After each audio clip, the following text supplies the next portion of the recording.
जय हिंद साथियों, मैं ललित शर्मा आपके अपने YouTube चैनल हिंदी गुरु एल के शर्मा पे हार्दिक स्वागत करता हूं।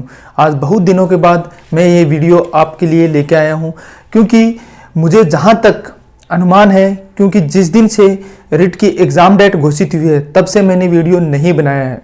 15 जनवरी के बाद ये मेरा आज बहुत दिनों के बाद ये पहला वीडियो है। कारण ये है क्योंकि मैं नहीं चाहता कि जो भावी शिक्षकगण हैं, जो रिट की प्रिपरेशन कर रहे हैं, वह किसी तरीके से डिस्टर्ब न हो, उनकी जो तैयारी है वो सही दिशा में चलती रहे।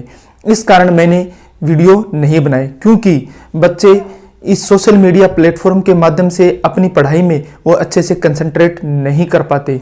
अब आपको मैं इस वीडियो के माध्यम से आपकी जो तैयारी है उसको थोड़ा सा निखार देने के लिए, आपको थोड़ा सा मोटिवेट करने के लिए, आपको सही मार्गदर्शन देने के लिए ये वीडियो मैं लेके आपके पास आया हूँ।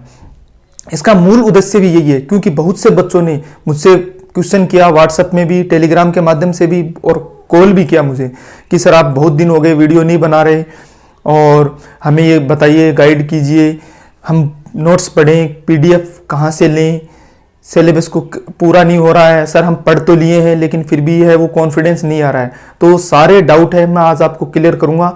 आपको विश्वास दिलाता हूँ, ये 10 मिनट का वीडियो सुनने के बाद आप में डबल एनर्जी आ जाएगी और आप डबल ऊर्जा के साथ, जोश के साथ और जुनून के साथ अच्छी प्रिपरेशन करोगे। आप सब जानते हैं कि इस रिट की एग्ज़ाम राजस्थान के लिए एक महाकुंभ की तरह है, एक महाकुंभ का त्यौहार है रिट का एग्ज़ाम। इतने बेरोजगार साथियों ने इस फॉर्म को फिलअप किया है, लगभग 15 लाख से ऊपर ही हैं। और आप जानते हो कि तैयारी करने वाले विद्यार्थी मुश्किल से इन 15 लाखों में 1 लाख होंगे जो बहुत ही सीरियस होकर तैयारी करते हैं। आपका उन 1 लाख से फाइटिंग है, न कि 15 लाख से। इसलिए आप उन 1 लाख को ध्यान में रखते हुए आप अपनी प्रिपरेशन कीजिए और 31,000 जो सीटें हैं उनमें आप अपनी एक सीट है वो निश्चित कीजिए। हमें इस परीक्षा की जो तैयारी है वो इस तरीके से करनी है ताकि हमारा सिलेक्शन हो। आप सब जानते हैं, मैं आपको बिंदुवार एक एक पॉइंट है वो सारे क्लियर कर दूंगा। बस आप उन पे ध्यान रखना है कि मुझे तैयारी कैसे करनी है, अपने आप को संवारना है। आप सब जानते हैं इस एग्जाम में टोटल 150 क्वेश्चन आएंगे जो 4 खंडों में विभाजित हैं, ठीक है, और माइनस मार्किंग है नहीं, यानी नेगेटिव मार्किंग नहीं है। तो हमारे लिए सबसे बड़ा प्लस पॉइंट है पेपर को करने में। अभी जो 4 खंड आएंगे, जो यूनिट बंटी हुई है, 4 खंड है, पेपर के भाग हैं। उसमें एक तो शिक्षा मनोविज्ञान है, दूसरा लैंग्वेज फर्स्ट, लैंग्वेज सेकंड और एसएसटी साइंस या मैथ लेवल 2 में, और लेवल फर्स्ट में मैथ और एनवायरनमेंट बंटे हुए हैं। प्रत्येक खंड से 30-30 क्वेश्चन आएंगे, लेकिन एसएसटी और जो भाग 4 है उसमें कुल 60 क्वेश्चन आएंगे। अब हमें तैयारी कैसे करनी है उसी को मैं आपको थोड़ा सा ब्रीफ परिचय दे देता हूं। सबसे पहली बात, मैंने एक वीडियो बनाया था इंपॉर्टेंट बुक लिस्ट का, और आप लोगों ने उस वीडियो को बहुत ही प्यार दिया और आप लोगों ने बुक खरीद भी लिया और उसको पढ़ भी लिया है। फिर भी बच्चे मुझसे पूछ रहे हैं कि सर मेरे पास ये बुक है, मैं क्या इससे पढ़ लूं?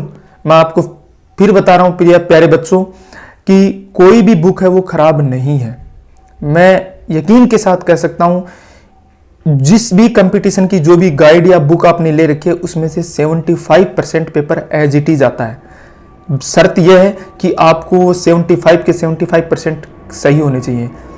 अब आप अपने आप से पूछ सकते हो कि वो बुक आपने कितनी याद कर ली है, कितनी बार उसका रिवीजन कर लिया है, ये आप पे डिपेंड करता है, ठीक है। तो सबसे पहली जो कंडीशन है, अब नंबर 1 पॉइंट आता है, मैं बिंदुवार आपको समझा रहा हूं। सबसे पहले आपको सिलेबस है वो पूर्ण रूप से याद होना चाहिए कि 4 खंड बटे हैं, उन 4 खंडों में सिलेबस का डिवाइडेशन कैसे है। खंड ए में क्या सिलेबस है, बी में क्या है, सी में क्या है, डी में क्या है, और स्टेप टू स्टेप पढ़ना है। उस सिलेबस को बांटो। आपको बता दूं, इसमें सिलेक्शन का आधार है शिक्षा मनोविज्ञान के 30 क्वेश्चन प्लस लैंग्वेज फर्स्ट और लैंग्वेज सेकंड के 60 क्वेश्चन।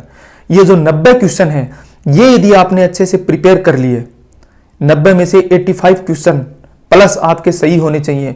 और जो खंड 4 है, जो एसएसटी या साइंस या मैथ वाले विद्यार्थी हैं, वो 60 में से जब 40 प्लस करेंगे, 45 क्वेश्चन करेंगे, तब जाके आपका सिलेक्शन की उम्मीद होगी। आप मान के चलो 130 प्लस नंबर वाला ही इसमें सेलेक्ट हो पाएगा।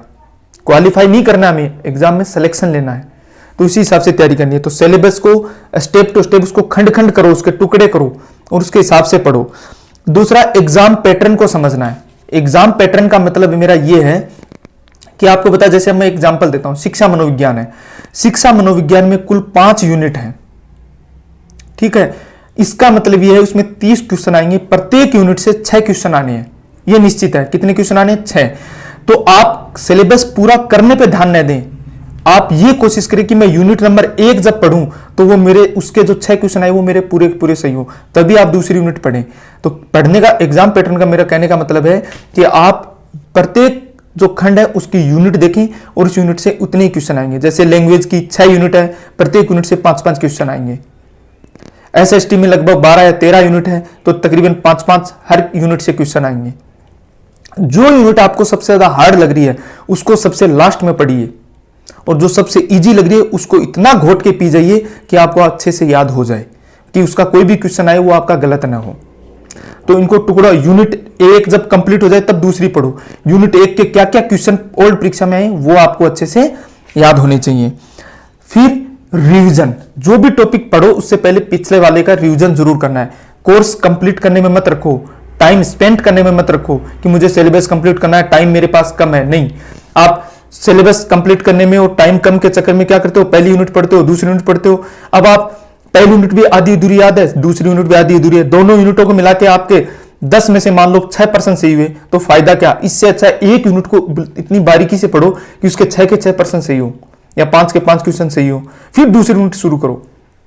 हमें तरीके से स्टेप टू स्टेप पढ़ना है। जैसे अब हमें घर में हम छत पे जाते हैं तो पहली सीढ़ी से लास्ट सीढ़ी पे जाने के लिए प्रत्येक सीढ़ी पे पैर रखते हैं, वैसे ही प्रत्येक यूनिट को बारीकी से पढ़ो। जो सबसे हार्ड लग रही है उसको सबसे लास्ट में कम समय में पढ़ोगे वो जल्दी याद रहेगा, ठीक है। तो हमारा दिमाग उसी हिसाब से सेट करना है।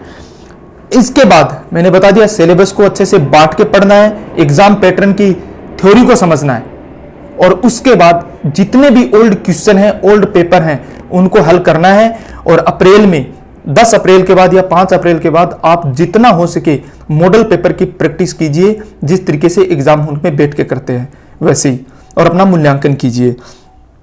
टाइम मत देखिए, टास्क निर्धारित कीजिए, मुझे 1 नंबर यूनिट पूरी याद करनी है अच्छे से। रही बात यूट्यूब पे, यूट्यूब का आप कम से कम सदुपयोग करें, इसीलिए मैंने काफी दिनों से वीडियो नहीं बनाया। मैं आपको इसीलिए ये सलाह दे रहा हूं, आपको जो टॉपिक समझ में नहीं आ रहा उसको यूट्यूब पे देखिए, किताबों से ज्यादा दिल लगी कीजिए, वही आपका साथ देंगी, और उनमें अपना टाइम लगाइए। किताबों से जो पढ़ रहे हो, अगर आप काम कर रहे हो तो काम करते करते यूट्यूब से सुन लीजिए, लेकिन जब किताब लेके बैठो तब यूट्यूब और मोबाइल दूर रखिए, अगर आपको सिलेक्शन लेना है तो। नोट्स, कुछ बच्चे बोल रहे हैं कि सर मैं राजस्थान की आरबीसी की बुक पढ़ूं या ये पढ़ूं, उनके चक्कर में नहीं पढ़ना है। जो आपके पास बुक है उस पर विश्वास कीजिए, अपनी मेहनत पे विश्वास कीजिए और ऊपर वाले पे विश्वास कीजिए, आपका सिलेक्शन श्योर होगा। तो इसलिए आप इधर उधर के नोट्स मत लो, जो आपने सेल्फ नोट्स बनाए हैं उन नोट्सों का बार बार रिवीजन कीजिए। आप खुद बताइए मुझे, जो आपने बुक खरीदी है वो क्या आपको 60% याद हो गई है? मुझे नहीं लगता, क्योंकि आप कभी ध्यान उधर भटका रहे हो।